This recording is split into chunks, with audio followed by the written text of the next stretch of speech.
नमस्कार साथियों, कैसे हो आप सब। उम्मीद है सब अच्छे होंगे। एक बार फिर से स्वागत है नए सेशन में। देखिए, हम पढ़ रहे थे राजस्थान का भूगोल। चाहे चतुश्रेणी कर्मचारी हो, वाहन चालक हो, राजस्थान पुलिस हो या लैब असिस्टेंट हो या राजस्थान में होने वाली अन्य भर्तियां, सभी के लिए बहुत ज़्यादा इंपॉर्टेंट टॉपिक है राजस्थान का भूगोल। हमने स्थिति और विस्तार के बारे में अध्ययन कर लिया। उसके बाद राजस्थान के भौतिक प्रदेश, जिसमें पश्चिमी मरुस्थलीय प्रदेश, अरावली प्रदेश, पूर्वी मैदान और हाड़ौती के पठार का अध्ययन कर लिया। आज हम देख रहे हैं राजस्थान की मिट्टियाँ। बहुत ज़्यादा इंपॉर्टेंट टॉपिक है। हर जगह ये मिलता नहीं है, मिलता है तो कंफ्यूज कर देता है। सारे कंफ्यूज को दूर करते हुए अगली जो 20-30 स्लाइड है उसमें हम राजस्थान की मिट्टियों के बारे में विस्तृत अध्ययन करेंगे। 3 प्रकार का जो डिफाइन यहाँ पर किया गया है उनके बारे में पढ़ेंगे कि आईसीआर के द्वारा कितनी प्रकार की मिट्टियाँ राजस्थान में, वैज्ञानिक जो विभाजन किया गया है उसमें कितनी प्रकार की राजस्थान में मिट्टियाँ हैं, और राजस्थान का जो कृषि विभाग है उसने राजस्थान की मिट्टियों को कितने भागों में बांटा है। तो बगैर किसी देरी के शुरुआत करते हैं। सबसे पहले बात करें तो अपना जो यूट्यूब चैनल है जिस पे आप ये वीडियो देख रहे हो, इसको जरूर सब्सक्राइब करें, जुड़ जाएं, ताकि आपको अच्छा मटेरियल मिलता रहे। आप टेलीग्राम पे जाके अपना जो चैनल है गोल गुरु अकेडमी, इसको भी आप ज्वाइन कर सकते हो। और जो प्ले स्टोर पे जाके अपना ऐप है गोल गुरु अकेडमी, इसको ज्वाइन करके आप अच्छी क्वालिटी की टेस्ट सीरीज वैके सहित दे सकते हो, जहां आप जितना आपने पढ़ा है उसका मूल्यांकन है आसानी से हो जाएगा। तो बगैर किसी देरी के शुरुआत करते हैं। राजस्थान की मिट्टियां बहुत ही इंपॉर्टेंट और मजेदार टॉपिक है। सबसे पहले बात करें पेडालॉजी। एक शब्द में यदि बात करें पेडालॉजी क्या है, तो जहां पर मिट्टी का अध्ययन किया जाता है उस विज्ञान को पेडालॉजी कहा जाता है। ये तो सिंपल सी भाषा में याद रखना। अब विस्तृत देख लेते हैं कि भौतिक भूगोल की वह शाखा जिसमें मृदा निर्माण की प्रक्रिया के किस प्रकार से मृदाओं का निर्माण होता है, कौन सी जो है मटेरियल के कारण मृदा का निर्माण होता है, उनके बारे में विस्तृत जो है चर्चा की जाती है। पेडालॉजी में मृदा का वितरण कहाँ पर, कौन सी मिट्टी पाई जाती है, जैसे काली मिट्टी कहाँ पर मिलती है, रेतीली कहाँ पर मिलती है, भूरी कहाँ पर मिलती है, लाल लोमी कहाँ पर मिलती है, जलोढ़ कहाँ पर मिलती है, उस वितरण का अध्ययन यहाँ पर किया जाता है। मृदा की विशेषता, जैसे काली मिट्टी की क्या विशेषता है, बलुई मिट्टी की क्या विशेषता, कचारी की क्या विशेषता है, वो तमाम जो विशेषताएं होती है वो इसमें अध्ययन की जाती है। तथा मृदा संबंधी जो समस्याएं होती है उनके बारे में भी अध्ययन, तथा मृदा संरक्षण आदि सभी का वैज्ञानिक अध्ययन जिस विज्ञान में किया जाता है उसे क्या बोला जाता है रे, उसे पेडालॉजी बोला जाता है। तो याद रहेगा ना कि पेडालॉजी क्या है, फेंकालॉजी नहीं, पेडालॉजी। पेडालॉजी मतलब जहां पर मिट्टी का अध्ययन किया जाता है। अब देखिए, सबसे पहले पीएच मान के आधार पर मिट्टी का वर्गीकरण देख लेते हैं। देखिए, उदासीन प्रकृति की मृदा, अम्लीय मृदा और क्षारीय मृदा किसे कहते हैं। जिसका पीएच मान 7 से कम होता है वो अम्लीय प्रकार की मृदा कहलाती है। कौन सी? अम्लीय प्रकार की मृदा कहलाती है जिसका पीएच मान है 7 से कम होता है। आगे चले, उदासीन मृदा जिसका पीएच मान 7 होता है उसे क्या बोला जाता है, उसे उदासीन मृदा बोला जाता है। क्या बोला जाता है? उदासीन मृदा बोला जाता है। क्षारीय मृदा जिसका पीएच मान 7 से अधिक होता है, 7 से अधिक होता है, वो क्या कहलाती है? वो क्षारीय मृदा कहलाती है। तो तीनों चीजें समझ में आ गई होगी। अम्लीय मृदा, उदासीन मृदा और क्षारीय मृदा। जिसका पीएच मान 7 वो उदासीन, जिसका 7 से कम वो अम्लीय, 7 से अधिक जिसका वो है क्षारीय। ठीक है, ये सारणी के माध्यम से अच्छे से आपको समझाया गया है। आगे देखिए, सर्वाधिक उपजाऊ मृदा की यदि राजस्थान में बात करें तो उसका पीएच मान कितना है भाई? 6.5 से 7.5। राजस्थान में वो मिट्टी जिसका पीएच मान 6.5 से 7.5 के मध्य है वो सर्वाधिक उपजाऊ मृदा मानी जाती है। राजस्थान में मृदा की क्षारीयता की समस्या के समाधान हेतु जिप्सम का प्रयोग किया जाता है। देखिए, जिक्सा से याद रखोगे। कैसे याद रखोगे? जिक्सा से याद रखोगे। जिप्सम, जिप्सम का प्रयोग, जिप्सम का प्रयोग किसके लिए? क्षारीयता की समस्या के लिए। क्षारीयता की समस्या के लिए जिप्सम का प्रयोग। और देखिए, अम्लीयता या लवणीयता की समस्या के समाधान हेतु किसका प्रयोग? रॉक फॉस्फेट का। और अरा, अरा से याद रखोगे आप अम्लीय, अम्लीय की समस्या का समाधान हेतु किसका प्रयोग है भाई? रॉक फॉस्फेट का प्रयोग। रॉक फॉस्फेट का प्रयोग। तो ये दोनों चीजें आप याद रखोगे।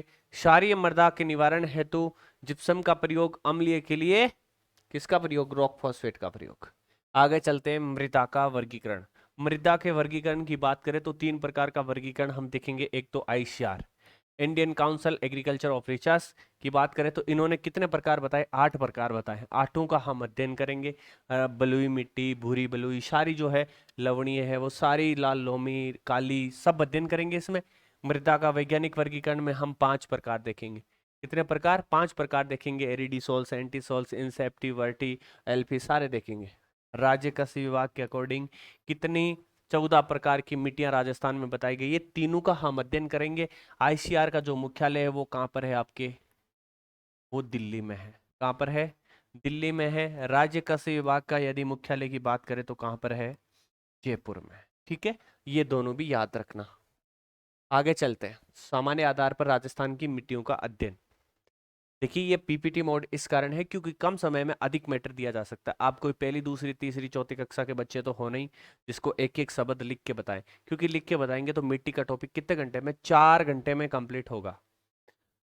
जहां पर आपको समझ में नहीं आएगा, मुझे लगेगा कि यहाँ पर थोड़ा समझाना चाहिए, वहां अच्छी तरीके से विस्तृत मैं आपको समझाऊंगा।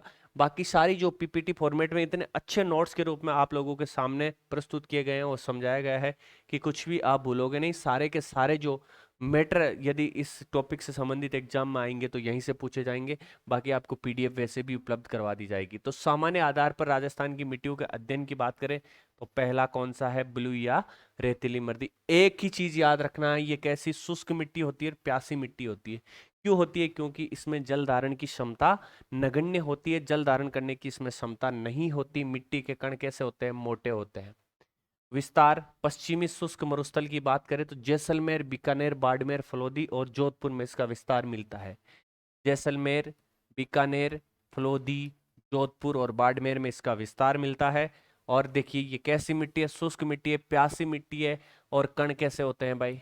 कण बड़े होते हैं, इस कारण जल धारण करने की क्षमता इसमें नहीं होती। इस कारण ये प्यासी भूमि कहलाती है या प्यासी मिट्टी कहलाती है। उत्पादन, सर्वाधिक बाजरा का उत्पादन होता है। खासकर खरीफ की फसल होती है भाई। यहाँ पर मूंग, मोट, गवार, मूंगफली और चना। चना बताओ दे के कमेंट बॉक्स में कि कौन सी फसल है, खरीफ की है या रबी की। तो बाजरा, मूंग, मोट, गवार, मूंगफली इस मिट्टी में उत्पादित किए जाते हैं।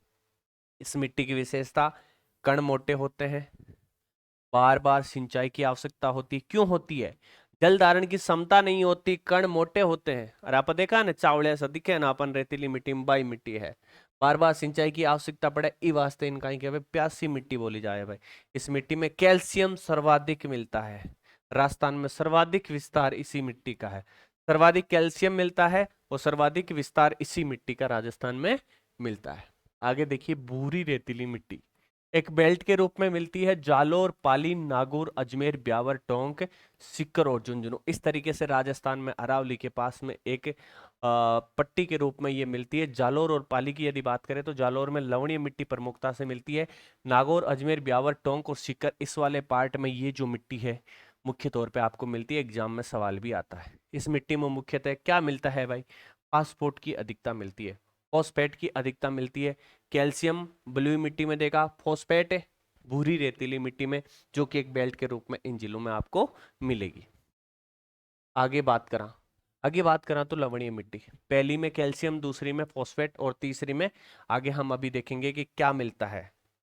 देखिए इसके दूसरे नाम क्या है? रेह, कलर, थूर या ऊसर मिट्टी भी इसे बोला जाता है। क्या बोला जाता है? लवणीय मिट्टी के दूसरे नाम रेह भी है, कलर भी है, थूर भी है, ऊसर। ऊसर का मतलब होता है बंजर भूमि। ऑटोमेटिक जो लवणीय मिट्टी है वो बंजर की तरह ही होती है क्योंकि यहाँ पर खेती नहीं की जा सकती। इसे लवणीय मिट्टी कहा जाता है। ये न्यूनतम उपजाऊ मिट्टी है, मतलब नहीं के बराबर उपजाऊ ये मानी जाती है। विस्तार कहाँ मिलता है? मुख्यतः बाड़मेर और जालोर में। मुख्यतः बाड़मेर और जालोर में। और जहां पर सेम की समस्या है गंगानगर और हनुमानगढ़ में भी इस मिट्टी का जमाव मिलता है।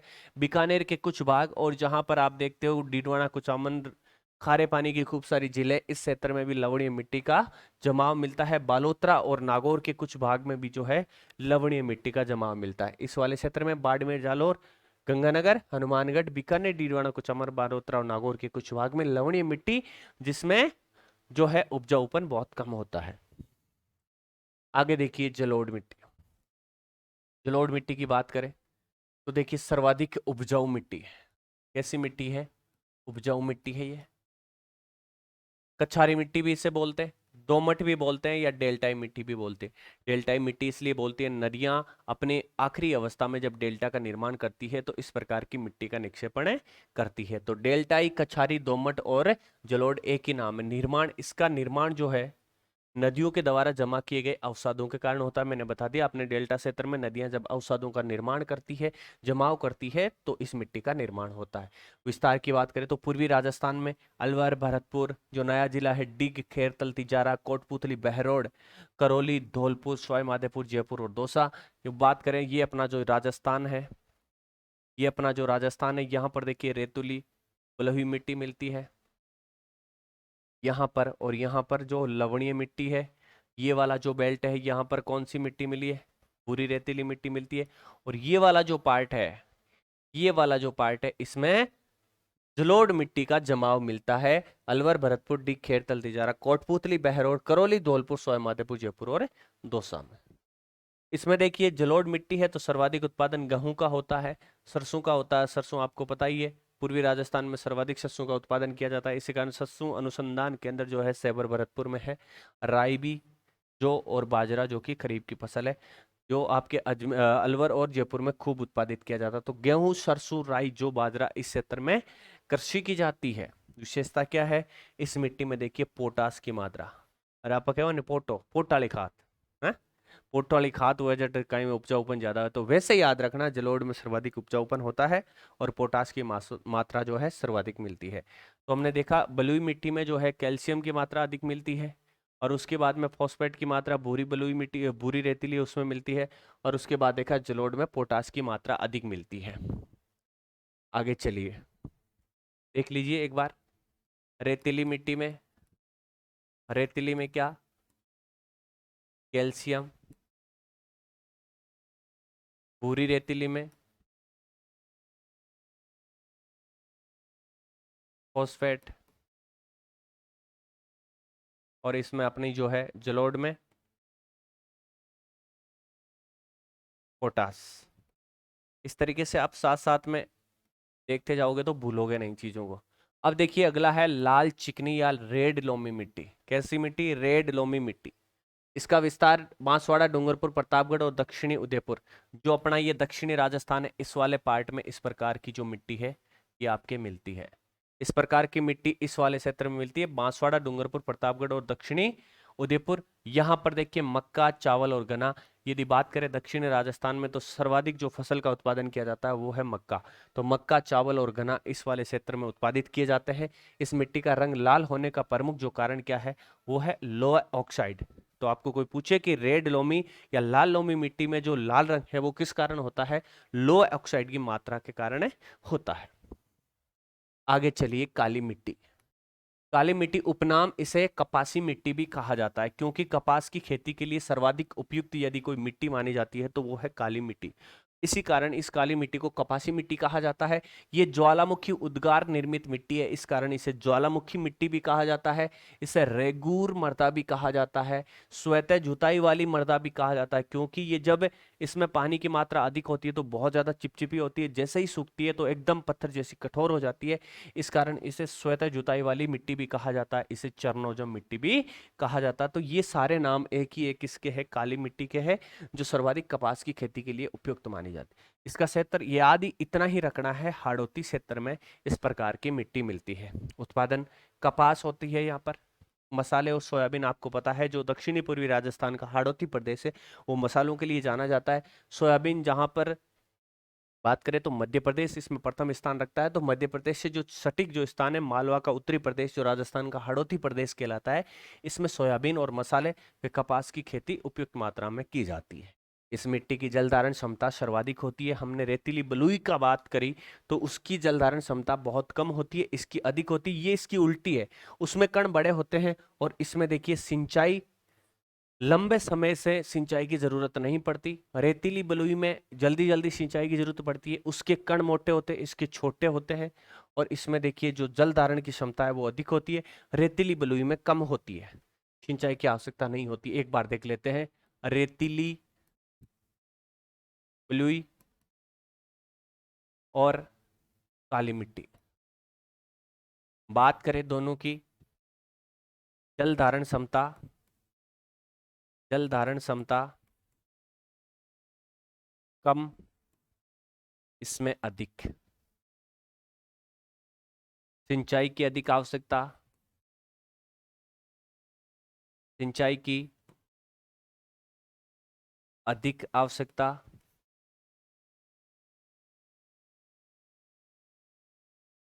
इसमें कम, इसमें कण मोटे होते हैं और इसमें कण छोटे होते हैं।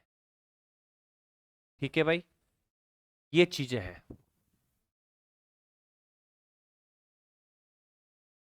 ये इनमें फर्क है दोनों ही दोनों में। ठीक है, रेतीली बलुई और काली मिट्टी में ये फर्क है, एक दूसरे की विपरीत जो है लक्षण रखती है। आगे बात करें लाल काली मिट्टी। देखिए हमने लाल लोमी मिट्टी, ये यदि दक्षिणी राजस्थान की बात करें तो इस वाले पार्ट में क्या देखा, लाल लोमी, लाल लोमी मिट्टी देखा। ये देखिए राजस्थान की यदि बात करें तो इस वाले पार्ट में क्या देखा, काली मिट्टी देखी। इन दोनों के बीच वाला ये जो क्षेत्र है यहां पर कैसी, लाल काली मिट्टी, लाल काली मिट्टी मिलती है, लाल काली मिट्टी मिलती है। अब देखिए विस्तार है प्रतापगढ़, झालावाड़, चित्तौड़गढ़, सलूंबर, उदयपुर, भीलवाड़ा का कुछ भाग। इस वाले क्षेत्र में लाल काली मिट्टी, इधर देखिए हाड़ौती में काली, इधर हमने देखा उदयपुर, बांसवाड़ा जो है प्रतापगढ़, सॉरी बांसवाड़ा, डूंगरपुर, इस वाले पार्ट में लाल लोमी मिट्टी देखी। अब ये प्रतापगढ़ और झालावाड़, झालावाड़ के वाले कुछ पार्ट में भी इस प्रकार की मिट्टी मिलती है। चित्तौड़गढ़ वाला ये जो पार्ट है यहाँ पर मिलती है। सलूंबर, उदयपुर और भीलवाड़ा के कुछ भाग में लाल काली मिट्टी का जो है जमाव मिलता है। उत्पादन वही है, मक्का, कपास और अफीम की खेती यहाँ पर की जाती है। वैसे अफीम के लिए चित्तौड़गढ़ जिला फेमस माना जाता है। अब देखिए लाल पीली डोला थारी, लाल पीली अखियां, जद देखूं डोला थारी, लाल पीली अखियां, वो वाली लाल पीली। निर्माण जल योजन के कारण लोहा युक्त चट्टानों का अपरदन होता है, जिससे लाल पीली मिट्टी का निर्माण होता है। विस्तार याद रखना भाई, उदयपुर, चित्तौड़गढ़, भीलवाड़ा, अजमेर, ब्यावर, टोंक, सवाई माधोपुर, ये वाला जो पार्ट है, इधर लाल लोमी, इधर लाल काली, इधर काली, और इधर ये जो मिट्टी है ये मिलती है भाई। विस्तार उदयपुर, चित्तौड़गढ़, भीलवाड़ा, अजमेर, ब्यावर, टोंक, सवाई माधोपुर वाले भाग में लाल लोमी, लाल लोमी, लाल काली, काली, लाल पीली, इस प्रकार से इनका विस्तार देखने को मिलता है। आगे देखिए भाई, आगे हम पढ़ेंगे अबे राजस्थान कृषि विभाग द्वारा राजस्थान की मिट्टियों का वर्गीकरण कितने प्रकार बताए रे, 14 प्रकार बताए। कितने प्रकार बताए, 14 प्रकार बताए गए हैं। बहुत ज्यादा इंपॉर्टेंट है ये पहली वाली देखना, दो दोनों गंगानगर में है, साई रोजेक्स और रेवेरिना, आर और S, R for Reverina, S for Sai Rojex. R S, R S मतलब आप बोलते हो कि धान की खेती कर ली क्या, हमें धान खरीदना है, मतलब आर एस कितना है, उसकी रेट कितना है। तो धान के जो उत्पादन के लिए है, धान का कटोरा किसे माना जाता है, अन्न का कटोरा माना जाता है गंगानगर को। तो ये दोनों प्रकार की जो मिट्टियां हैं वो गंगानगर में मिलती है। आर एस से याद रखोगे रेवेरिना और साई रोजेक्स। ठीक है, उसके बाद मरुस्थलीय मृदा आपको पता है पश्चिमी राजस्थान में मिलती है, गंगानगर, चूरू, झुंझुनू, बीकानेर, जैसलमेर, नागौर, बाड़मेर, जोधपुर और सीकर। इनमें से 3 जिले दे देते हैं, और एक जिला यदि अलग देंगे तो वो पूर्वी राजस्थान का देगा, ज्यादा कोई लोड लेने वाली बात नहीं। उसके बाद देखो जिप्सी फेरनी है, कहाँ फेरनी है, बीकानेर में फेरनी है। अरे जिप्सी फेरनी है शेरनी, शेरनी है शेर, शेर बीकानेर के शेर होते हैं ना, या शेरनी, शेर शेरनी, वो वाला बीकानेर है। जिप्सी फेरस है बीकानेर, कहाँ फेरनी है जिप्सी, बीकानेर, यो बीकानेर है प्रधान, वो वाला। ग्रे ब्राउन जलोढ़ मृदा जालोर, पाली, नागौर, अजमेर में मिलती है। ग्रे ब्राउन जलोढ़ मृदा एक पट्टी के रूप में जालोर, पाली, नागौर और अजमेर में एक पट्टी के रूप में ग्रे ब्राउन जलोढ़ मृदा मिलती है। अब देखिए नॉन कैल्सी ब्राउन मृदा, ये जो है ये देखिए, ये तो इस प्रकार से एक पट्टी के रूप में मिलती है, इसके ऊपर यहां पर इस वाले पार्ट में ये मिलती है, ये तो ये, और इस वाले पार्ट में ये, जयपुर, सीकर, झुंझुनू, नागौर, अजमेर और अलवर। ग्रे ब्राउन जलोढ़ मृदा के जस्ट ऊपर ये एक पट्टी के रूप में आप इसका विस्तार देखोगे, किसका, नॉन कैल्शियम ब्राउन मृदा का। जविन नवीन जलोढ़ मृदा वही है, खादर वाली, अलवर, भरतपुर, करौली, अलवर, भरतपुर और सवाई माधोपुर। वह जयपुर वाले पार्ट में नवीन जलोढ़ मृदा मिलती है, पूर्वी राजस्थान की बात करें तो। अब देखिए पीली बुरी, यहां से सवाल पूछे जाते हैं भाई। जो ये अपना है जयपुर, टोंक, सवाईमाधोपुर, भीलवाड़ा, चित्तौड़गढ़, उदयपुर, थोड़ा बहुत बनास का पार्ट आता है इसमें अधिकतर, और जयपुर आता है। चित्तौड़गढ़ और उदयपुर वाले भाग में पीली भूरी जो मृदा है उसका जमाव मिलता है। नवीन भूरी, ये तो पीली भूरी है। और नवीन भूरी की बात करें तो भीलवाड़ा और अजमेर में पर्टिकुलर नवीन भूरी मृदा आपको देखने को मिलेगी। पर्वतीय मृदा में दो जिले आएंगे, एक तो उदयपुर, एक है कोटा, उदयपुर और कोटा। उसके बाद लाल लोमी वही है, डूंगरपुर, बांसवाड़ा, जो हमने आईसीआर का वर्गीकरण देखा था। काली गेरी मध्यम मृदा वही है, हाड़ौती वाला जो क्षेत्र है। भीलवाड़ा और चित्तौड़गढ़ नाम इसलिए आ रहे हैं क्योंकि भीलवाड़ा और चित्तौड़गढ़ का पार्ट भी हाड़ौती में थोड़ा बहुत सम्मिलित किया गया है। एक भरतपुर भी याद रखना भाई इसमें। कैल्सी ब्राउन मरुस्थलीय मृदा, ब्राउन 3 जगह नाम आया है, एक तो ब्राउन ये वाला, एक ब्राउन ये वाला, ये तो ग्रे ब्राउन, ये नॉन कैल्सियन ब्राउन, और कैल्सी ब्राउन मरुस्थलीय मृदा जो जैसलमेर और बीकानेर में, पाकिस्तान से सटीक जो एरिया वहां पर कैल्सी ब्राउन मरुस्थलीय मृदा मिलती है। इन दोनों में मरुस्थलीय नाम नहीं आया, इसमें मरुस्थलीय नाम आया, इस कारण आपको आसानी से पता चल जाएगा। अब देखिए मरुस्थल वे बालू का स्तूप, ये जोधपुर, बाड़मेर, जैसलमेर और बीकानेर वाले पार्ट में आपको देखने को मिलेगी। इंपॉर्टेंट इसमें क्या क्या याद रखोगे, इसमें देखो इंपॉर्टेंट की बात करूं तो ये दोनों इंपॉर्टेंट है, ठीक है। जिप्सीफेरस इंपॉर्टेंट है, ये दोनों इंपॉर्टेंट है, ये भी इंपॉर्टेंट है, और उसके बाद पर्वतीय मृदा भी इंपॉर्टेंट है, और कैल्सी ब्राउन ये इंपॉर्टेंट है। तो ये 5-6 है, इनको तो आराम से अलग से देखना, बाकी कोई ज़्यादा हार्ड नहीं है, 14 ही तो है, 14 मिनट का काम है, आराम से समझ सकते हो। आगे देखिए, आगे आ गया वैज्ञानिक वर्गीकरण। राजस्थान की मिट्टियों का वैज्ञानिक वर्गीकरण बात करें तो कितने प्रकार बताए हैं भाई? 5 प्रकार बताए गए हैं। कितने प्रकार बताए गए हैं? 5 प्रकार बताए गए हैं। पांचों के पांचों एकदम आराम से आपको याद हो जाएंगे।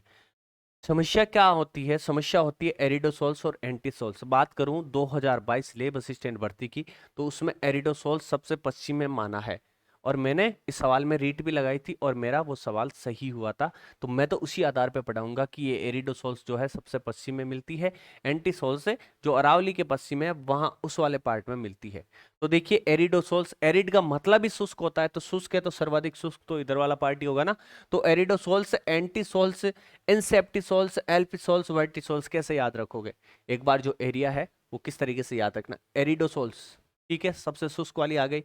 उसके बाद दो पड़ोसी होते हैं तो एक दूसरे के एंटी होते हैं, एंटी होते हैं ना, मतलब कम बनती है उनमें, अधिकतर कम बनती है, तो एरिडोसोल्स के पास में एंटीसोल्स वाला ये पार्ट है। उसके बाद देखिए ये आपको पता है यहाँ पर आ रहा है अरावली का ऊंचा वाला क्षेत्र, ऊंचा वाला क्षेत्र आ रहा है, तो आप ऊंचाई पे जाओगे तो सेफ्टी की गारंटी नहीं है, तो कैसी है? इनसेफ्टी है, तो इनसेफ्टी सोल्स इस वाले पार्ट में आपको मिलेगी। उसके बाद देखो आपको आइसक्रीम खानी है, आइसक्रीम को हम बोलते हैं गुल्फी, गुल्फी खानी है तो सबसे अच्छी क्वालिटी की गुल्फी कहाँ मिलेगी? जहां राज्य की राजधानी होगी वहीं मिलेगी। तो अल्फी से गुल्फी से अल्फी याद रखना, अल्फी से गुल्फी याद रखना, अल्फी सोल्स मतलब पूर्वी राजस्थान की बात हो रही है। अब देखिए वर्टी, वर्टी मतलब वर्षा से वर्टी याद रख लेना, या फिर वर्टी बोले तो वर्टी से डर्टी मिलता जुलता है ना, डर्टी वहीं होगी जहां बारिश होगी, बारिश होगी तो कीचड़ होगा, कीचड़ होगी तो वर्टी डर्टी, वर्टी डर्टी, तो मतलब वर्टी से याद है ये रखना कि हाड़ौती वाली जो मिट्टी है वर्टी सोल्स है। जो पुराने हैं, पुराने चावल हैं, थक गए हैं बेचारे 8-10 साल से तैयारी करते करते, उनके लिए ज़्यादा हार्ड नहीं, उन्हें लग रहा होगा कि सर इनमें भी ट्रिक बता रहे। अरे भाई आपके लिए नहीं है, बहुत सारे नए स्टूडेंट भी होते हैं जिनके लिए बताना जरूरी होता है, क्योंकि वो एकदम फ्रेशर आते हैं, एकदम नए आते हैं, एकदम फ्रेश, कोरे कागज के समान। किसने कहा था कि एक बच्चा कोरी स्लेट की तरह होता है, उसमें जो कुछ लिखोगे वही उसके दिमाग में छपेगा, वो वाली बात है। तो नए स्टूडेंट भी है उनके लिए भी बहुत ज़्यादा इंपॉर्टेंट है ये क्लास। बीएसटीसी का एग्जाम जो दे रहे हैं, बीपीएड का एग्जाम दे रहे हैं, उनके लिए भी बहुत ज़्यादा इंपॉर्टेंट हो जाता है। पीटीटी का एग्जाम दे रहे हैं उनके लिए भी इंपॉर्टेंट है। अब देखिए सबसे पहले बात करें एरिडोसोल्स, विस्तार कहाँ है? बीकानेर, जैसलमेर, बाड़मेर, जोधपुर, फलोदी। ये देखिए जैसलमेर है, बीकानेर है, फलोदी है, जोधपुर है और बाड़मेर है, इस वाले पार्ट में इसका जमाव मिलता है। जलवायु कैसी है? ये शुष्क जलवायु प्रदेश में पाई जाती है। किस प्रदेश में? जलवायु शुष्क है जहां पर। एंटीसोल्स की बात करें, ये देखिए ये शुष्क अर्ध शुष्क जलवायु प्रदेश में, शुष्क और अर्ध शुष्क प्रकार की जलवायु में अरावली के पश्चिम वाले पार्ट में यदि बात करें जो अर्ध शुष्क प्रदेश है वहां पर एंटीसोल्स प्रकार की मृदा का जमाव मिलता है। तो एरिडोसोल्स, एरिडोसोल्स के बाद में एंटीसोल्स, दोनों आपको याद हो जानी चाहिए। उसके बाद देखिए एल्फिसोल्स, विस्तार ये पूर्वी राजस्थान में पाया जाने वाला मृदा समूह है ये उपआर्द्र या मुख्य तौर पे आर्द्र प्रकार की यहाँ पर जलवायु मिलती है। उपआर्द्र जो जलवायु है वो अरावली वाले क्षेत्र में, आर्द्र जलवायु जो पूर्वी मैदानी भाग है उसमें मिलती है। तो ये पूर्वी मैदानी भाग में पाया जाने वाला मृदा समूह है। अब देखिए उसके बाद देखते हैं इंसेप्टिसोल्स। मैंने कहा ना जो पर्वतीय क्षेत्र है अरावली का, वहां पर जैसे राजसमंद है, पाली है, उदयपुर है, चित्तौड़गढ़ है, बांसवाड़ा है, डूंगरपुर है और प्रतापगढ़ वाले पार्ट में इंसेप्टिसोल्स प्रकार की मृदा का जमाव मिलता है। और यहाँ पर देखिए अर्धशुष्क और आर्द्र, आर्द्र या उपाद्र की बात करें तो इस प्रकार की जलवायु मिलती है। चार समूह हमने देखे हैं, एरिडिसोल्स, एंटीसोल्स, इंसेप्टी और एल्फिसोल्स, चार प्रकार के देखिए। अब देख लेते हैं पांचवी। पांचवी है वर्टिसोल्स। ये मुख्यतः हाड़ौती क्षेत्र में मिलने वाली मृदा है और ये राजस्थान के सर्वाधिक वर्षा वाले क्षेत्र में पाई जाने वाली मृदा है,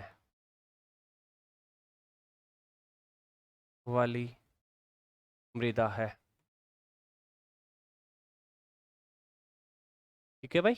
वर्टिसोल्स जो है हाड़ौती वाला पार्ट है उसमें ये मिलती है भाई, ठीक है। आगे देखिए, अब कुछ नोट है, इंपॉर्टेंट हो जाता है, नोट भी छापने पड़ते हैं सिक्कों के साथ साथ, क्योंकि एग्जाम में नोट भी पूछे जाते हैं। ये नोट आप कई बार कुछ चीजें जो मोस्ट आपको लगती है वही पढ़ के जाते हो, लेकिन जो और ज्यादा मोस्ट होती है उनको छोड़ के चले जाते हो, तो ये नोट्स में मैंने सम्मिलित किया है। क्षेत्रफल की दृष्टि से सर्वाधिक बंजर भूमि की यदि बात करें तो सर्वाधिक बंजर भूमि आपके जैसलमेर में है, और प्रतिशत की दृष्टि से भी यदि बात करें तो वो भी जैसलमेर में है। सर्वाधिक बंजर भूमि जैसलमेर में, और प्रतिशत में सर्वाधिक बंजर भूमि वो भी आपके जैसलमेर में है। प्रतिशत की दृष्टि से न्यूनतम बंजर भूमि है वो आपके हनुमानगढ़ में, क्योंकि यहाँ पर इंदिरा गांधी नहर के आने के कारण सिंचाई सुविधा उपलब्ध हो जाती है, जिसके कारण बंजर भूमि का स्तर जो है न्यूनतम मिलता है। राजस्थान में सर्वाधिक प्रति भूमि की बात करें तो प्रति भूमि वो जो है आपके जोधपुर में है। प्रति भूमि जोधपुर में, सर्वाधिक बंजर भूमि जैसलमेर में, प्रतिशत की दृष्टि से सर्वाधिक बंजर भूमि वो भी जैसलमेर में, और सबसे कम जो बंजर भूमि है वो आपके हनुमानगढ़ में मिलती है।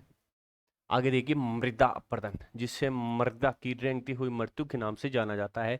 यदि कोई मिट्टी है तो उसके लिए सर्वाधिक विनाशकारी कोई चीज है तो वो है उसका अपरदन। मृदा अपरदन क्या कहलाता है? किसी भी कारक समूह द्वारा मिट्टी का एक जगह से अपरदन करके अफवेन के माध्यम से दूसरी जगह स्थानांतरित करना मृदा अपरदन कहलाता है। और जब किसी कारक द्वारा किसी चट्टान के समूह को तोड़ के बारीक करके वहीं पे निक्षेपित कर दिया जाता है तो वो अपक्षय कहलाता है। वो भौतिक भूगोल की बात है। तो जल के तीव्र प्रवाह देखिए, कारक कौन कौन से? एक तो जल के तीव्र प्रवाह, जिसमें हम नदी है उनको सम्मिलित कर सकते हैं, वायु वेग और हिमपात। ये राजस्थान में नहीं है, राजस्थान में ये दो ही माने जाते हैं। राजस्थान में एक तो जल द्वारा अपर्दन होता है, एक वायु द्वारा अपर्दन होता है। हिमालय वाले क्षेत्र में हिमपात से होता है। से मिट्टी एक स्थान से दूसरे स्थान पर जाकर जब एकत्रित हो जाती है तो मिट्टी का यह स्थानांतरण ही अपर्दन कहलाता है। क्या कहलाता है? अपर्दन कहलाता है, याद रखना। और जब स्थानांतरण नहीं होता और चट्टान के कण बारीक होकर उसी जगह रह जाते हैं तो अपक्षय कहलाता है। मृदा के अपरदन को मिट्टी की रेंगती हुई मृत्यु या कृषि का क्षय कहा जाता है। कृषि का क्षय रोग या रेंगती हुई मृत्यु के नाम से जाना जाता है मिट्टी के अपरदन को। अरे आप केवा ने रेंगती उम्र तो कई बार के बारिश गिर भाई दाव टूट को, है ना, बड़ो आयो दाव टूट को पूरो खेत बीर गी प्रो आगले खेत के मान मतलब खेत धूप को। अरे वो खेत धुपना ही क्या कहलाता है? वो मिट्टी का अपरदन कहलाता है। और वो मिट्टी की रेंगती हुई मृत्यु है। मिट्टी जाती है ना ऐसे रेंगती हुई जाके दूसरे खेत में जमा हो जाती है और अपना खेत पुराना हो जाता है, नया नहीं रहता। उसमें फिर खाद डालो 4-5 साल, फिर भी पेटा है पाचो, मतलब है उस स्थान पे आएगा 3-4 साल में जो उस कटाव से पहले की स्थिति में था। राजस्थान में मुख्यतः दो प्रकार का मृदा अपरदन जो है पाया जाता है। एक तो जल अपरदन जो पूर्वी राजस्थान में मिलता है, पूर्वी राजस्थान में, और ये वायु अपरदन जो है सर्वाधिक ये आपके पश्चिमी राजस्थान में, पश्चिमी राजस्थान में। ठीक है भाई, आगे चलते हैं। राजस्थान में जल अपरदन से सर्वाधिक प्रभावित जो है चंबल प्रदेश है। चंबल नदी है उस वाला जो क्षेत्र है उसमें जल अपरदन सर्वाधिक होता है। राजस्थान में सर्वाधिक जल अपरदन वाला जिला कौन सा है? कोटा है। कौन सा है? कोटा है। राजस्थान में सर्वाधिक अवनलिका अपरदन करने वाली नदी कौन सी है? वो चंबल नदी है। ये भारत में भी नंबर 1 है अवनलिका अपर्दन के लिए। ये भारत की एकमात्र नदी है जो अवनलिका अपर्दन करती है। अवनलिका का मतलब क्या? मोटी मोटी नालियां का निर्माण कर दे। अब ये ने अब क्या होता है? अरे उपसर्ग पढ़ते हो ना, पर आप समान अवनिश निर्दोष दूरबीय आदि अप्यति, संस्कृत के उपसर्ग पढ़ते हो तो नालिका के आगे अव उपसर्ग लगा है। तो अवनालिका अपर्दन करने वाली नदी कौन सी है? वो चंबल नदी है। राजस्थान में सर्वाधिक अवनलिका अपर्दन वाला जिला कौन सा है? वो भी आपके कोटा है। जब नदी द्वारा गहरा अपर्दन हो तो इससे बनने वाली आकृतियां उत्खात स्थलाकृति या बीहड़ कहलाती है। जब नदी अपर्दन करती है और गहरे गहरे खड्डे कर देती है तो उससे उत्खात भूमि का निर्माण होता है। किससे? गहरे गहरे खड्डे होने से उत्खात भूमि का निर्माण होता है, जिसे हम क्या बोलते हैं? बीहड़ बोलते हैं, उत्खात भूमि बोलते हैं, या फिर बेडलैंड टोपोग्राफी भी उसे हम कहते हैं इंग्लिश की भाषा में। राजस्थान में बीहड़ भूमि द्वारा सर्वाधिक प्रभावित जिला कौन सा है? वो कोटा है, सवाई माधोपुर है, बूंदी और भरतपुर है। मतलब चंबल के आसपास वाले जो जिले हैं वो बीहड़ प्रभावित क्षेत्र कहलाते हैं, जहां पर दस्यु निवास करते हैं। राजस्थान में सर्वाधिक वायु अपर्दन जैसलमेर है। मैंने कहा ना, वायु का प्रभाव जो है पश्चिमी राजस्थान में देखने को मिलता है। सर्वाधिक प्रभावित जैसलमेर जिला है। राजस्थान में न्यूनतम वायु अपर्दन वाला जो जिला है, वायु अपर्दन इधर नहीं होता, इधर जल अपर्दन होता है। तो वायु अपर्दन में सबसे कम अपर्दन जो अपने धौलपुर में होता है। राजस्थान में सर्वाधिक वायु अपर्दन वाला महीना कौन सा है? जून। जून में लू आंधियां इस प्रकार से चलती है, धूल उड़े भाई, धूल ही धूल उड़े, मतलब उस टाइम वायु अपर्दन सर्वाधिक होता है। अब देखिए मृदा अपरदन के कारण। क्या कारण है जिससे मृदा का अपरदन होता है? मृदा अपरदन का एक तो कारण है मानव जनित कारण, दूसरा है भौतिक कारण। अब देखिए मानव जनित कारण कहीं है, एक तो है अत्यधिक पशुचारण, ललडियार गोना चराओ, मतलब अत्यधिक पशु कारण के कारण जो पृथ्वी के ऊपर वाले भाग पर जो हल्की फुल्की वनस्पति होती है जो मिट्टी कटाव को रोकती है, तो उनको वो जब पशु चढ़ जाते हैं तो एकदम तकला माकन जैसी स्थिति हो जाती है, मतलब वनस्पति रहित वो वाला क्षेत्र हो जाता है, तो मिट्टी का अपरदन होता है। वनों का उन्मूलन जब आप करते हो तब मिट्टी क्या है, उसका कटाव अधिक होता है, मिट्टी का अपरदन होता है। अवैज्ञानिक ढंग से जब आप कृषि करते हो वो भी क्या है, मृदा अपरदन में सहयोग करती है। झूमिंग कृषि, जिसे काटना और कृषि करना। अरे वनों को साफ करके फिर 3-4 साल जगह उस जगह कृषि करते हैं, फिर दूसरी जगह जो है वनों को काटते हैं, कृषि करते हैं, वो भी क्या है, जूमिंग कृषि। मतलब है वनों को साफ करते हैं और फिर उस वन की जगह एकदम जो है आपको मिट्टी दिखती है, धीरे धीरे उसका अपरदन होता जाता है। तो जूमिंग कृषि भी मृदा अपरदन का प्रमुख कारण है। अत्यधिक सिंचाई करने से भी मृदा अपरदन होता है। और भूमि उपयोग में परिवर्तन, मतलब सही तरीके से भूमि उपयोग जब नहीं होता है तो भी मृदा अपरदन होता है। अब देखिए भौतिक कारण में मरुस्थलीय तेज अदड़, अरे आंधी आवे ना भयंकर, बाहू वही है, बाढ़ भी हुए, बाढ़ आवे तो वो बड़े बड़े दावे के दावे ही जावे भाई दूसरी जगह। और भूस्खलन, मतलब ये प्राकृतिक कारण है। अब देखिए मरुस्थलीकरण के कारण, मतलब किस कारण मरुस्थल का प्रसार हो रहा है, मरुस्थल में जो है वृद्धि हो रही है। तो मानव जनित कारण और भौतिक कारण वही है। मानव जनित में करें तो भूजल का अत्यधिक दोहन करना मरुस्थलीकरण का प्रमुख कारण है, क्योंकि जो जल है उसका अत्यधिक दोहन हो रहा है, धीरे धीरे है। जो सिंचाई की सुविधा और पीने की भी कमी आ रही है, तो मरुस्थलीकरण की बढ़ोतरी हो रही है। अनियंत्रित पशुचारण वही है, वृक्षों की अंधाधुंध कटाई, ये तो दोनों कारण वही है जो मृदा अपरदन में थे। तो ठीक है भाई, अगला देखते हैं भूमि उपयोग में परिवर्तन व जनसंख्या दबाव होने के कारण भी मरुस्थलीकरण बढ़ रहा है। क्यों बढ़ रहा है? क्योंकि खेत खलियान कम हो रहे हैं, धीरे धीरे मरुस्थलीकरण बढ़ रहा है। कहीं पे घर बन रहे हैं, कहीं पर कुछ बन रहे हैं, कहीं पर बाड़ा बने और कहीं पर की बने। तो अत्यधिक जनसंख्या वृद्धि, भूमि उपयोग में परिवर्तन, वृक्षों की अंधाधुंध कटाई, अनियंत्रित पशुचारण और भूजल का अत्यधिक दोहन करना जो है मरुस्थलीकरण के प्रमुख कारण है। भौतिक कारण में देखिए पश्चिमी राजस्थान में वर्षा की कमी के कारण वहां बार बार सूखा और अकाल पड़ता है, जिसके कारण मरुस्थल में प्रसार हो रहा है। धूल भरी आंधियों का चलना, ये आंधियां अपन देखते हैं ना, जो बालू का स्तूप बरखान को हम सर्वाधिक इसके लिए उत्तरदायी मानते हैं कि वो मरुस्थल के विस्तार में सर्वाधिक कारगर साबित होता है। तो जैसे देखिए धूल भरी आंधियां चलना, मृदा अपरदन, ये भी मरुस्थलीकरण का कारण है। जलवायु परिवर्तन भी, जलवायु किसे कहते हैं? अरे 31 वर्ष या उसके आसपास की दीर्घकालीन वायुमंडलीय घटनाएं जो है वो जलवायु कहलाती है, और अल्पकालिक घटनाएं मौसम कहलाती है। भूमि में नमी की कमी होना भी मरुस्थलीकरण का प्रमुख कारण है। आगे देखिए सेम और जलाधिक्य, एक ही बात है। इसकी समस्या बहुत बड़ी समस्या है, कहां पर है? उत्तरी राजस्थान में। देखिए रेतीली मरुस्थल में जमीन के नीचे ये जमीन है, इसके नीचे क्या होता है, विशाल चूने की चट्टानों का विस्तार है, जिस कारण नहरों व नदियों से रिसने वाला जो जल है, वो नीचे नहीं पहुंच पाता, नीचे नहीं जाता इससे, तो जमीन में अधिक गहराई तक नहीं पहुंच पाता। परिणाम स्वरूप ऐसे स्थानों पर दलदल देखने को मिलता है। इस प्रकार के दलदल की समस्या को ही शैम की समस्या कहते हैं।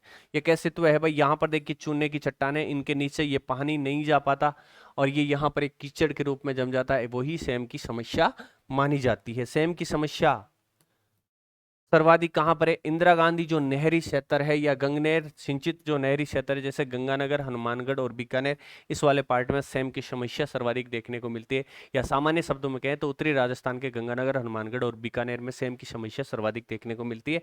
और उसमें भी यदि मुख्यतः बात करें तो गंगानगर और हनुमानगढ़ में शैम की समस्या सर्वाधिक देखने को मिलती है। और देखिए शैम का समस्या का समाधान है तो शैम समस्या को रोकने के लिए सफेदा, जिसे यूकेलिप्टस इंडिका जिसका वैज्ञानिक नाम है, उसकी खेती की जाती है। क्योंकि यहाँ बोलिया करे गाँव गमाने के जैसे सफेदो हुए ना, बट पानी की कमी हुए, और ते देखो कई जगह बेरो हुए ट्यूबवेल हुए भी जगह सफेदा काटे। क्यों काटे? क्योंकि वो पूरे के पूरे पानी को अवशोषण करे, इन पानी बहुत ज्यादा चीज है। ये वास्ते जहां पर ज्यादा कीचड़ है वहां पर सफेदे की खेती की जाती है, जो कि शैम की समस्या से उबारने में सहायता प्रदान करता है। अब देखिए और क्या, स्प्रिंकलर सिंचाई पद्धति को अपनाना, कृषि जल के अनुचित प्रबंध को रोकना, और बूंद बूंद सिंचाई जो पद्धति राजस्थान में जालोर और बाड़मेर में जो काम में ली जाती है, इस प्रकार की सिंचाई पद्धति को अपनाना ही शैम की समस्या के समाधान के लिए उपयुक्त माना जाता है। आज के लिए इतना ही। खूबसूरत क्लास होगी शायद आपके हिसाब से। एक स्लाइड और है जिसको देख लेते हैं। क्ले, ये मिट्टी के प्रकार बताएं। क्ले मतलब बारीक कण, उससे थोड़े बड़े कण जिसे सैंड कहते हैं, रेतीली मिट्टी जो है। उसके बाद एक सिल्ट जो गाद मिट्टी है, और लोमी मिट्टी, दोमट मिट्टी। ये इस प्रकार के चार जो है अलग अलग कणों वाली मिट्टी के जो आपने प्रकार भी देखे हैं। ये क्ले से बड़ा होता है, सैंड से बड़ा है, सिल्ट से बड़ा, लोमी। ये कई बार पूछ लेते हैं कणों के आकार पे अवरोही क्रम या आरोही क्रम। तो ये खूबसूरत क्लास कैसी लगी कमेंट बॉक्स में जरूर बताना भाई। अपनी ओर से बेस्ट दिया गया आपके लिए, अच्छी पीडीएफ तैयार की है और अच्छी तरीके से आपको समझाया गया है। हर जगह ये मिट्टी वाला टॉपिक आपको कंफ्यूज करता है, लेकिन ये क्लास लेने के बाद आपको कहीं भी कंफ्यूज होने की जरूरत नहीं है। फिलहाल आज के लिए इतना ही। बने रहे हमारे साथ, मिलते हैं नेक्स्ट एक नए खूबसूरत टॉपिक के साथ। तब तक के लिए जय हिंद, जय भारत। जी हाँ, क्लास को शेयर भी करें अपने यार दोस्तों तक। ठीक है भाई।